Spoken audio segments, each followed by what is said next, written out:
To yanzu akan iban tuwon nan me za ku iya cewa? Ya yanayin tuwon nan yake a yadda kuka same shi?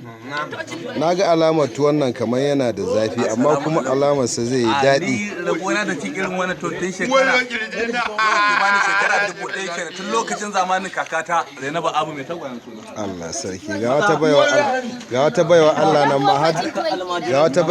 nan ma har da jaka ta zo za ta zuba tuwon wai bayan ta ci. Wace ce? Gidan wace? Waye? Ka daina iban tuwon nan. Na ci kuka alƙur'an ya mun tiyata. Haba. Alƙur'an ya mun tiyata. Wallahi kuka ce. Ɗanye kuka ce. Ah, ba ita ji ana asalin barbela ba. Miyar labai. Ku cinye miyan nan fa. Alƙur'an kuka ya mun tiyata. Cin amana ta ake. Ci tuwo ne wannan. To kai me haɗin ka da tuwo? A ni ba rama ko.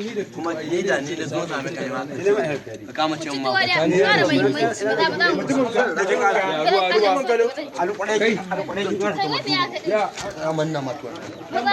Dan iska da kai loma ɗaya ka tashi ka shige da gudu kai ka neman ruwa. Wahala ɗaya. Zafi ba loma ɗaya ba. Ba ka fara cin tuwo da shi. Gobe na ciki ya je. Na sa tuwon a baki ban dan gwalin miya ba. Saboda ta inda ta samu sai ka ce ta samu ne. Na dauka ki. Ya mai abura. Ah, ba ni ba da.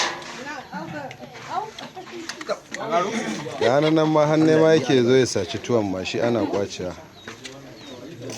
Dalla jaja. Dalla go gefe.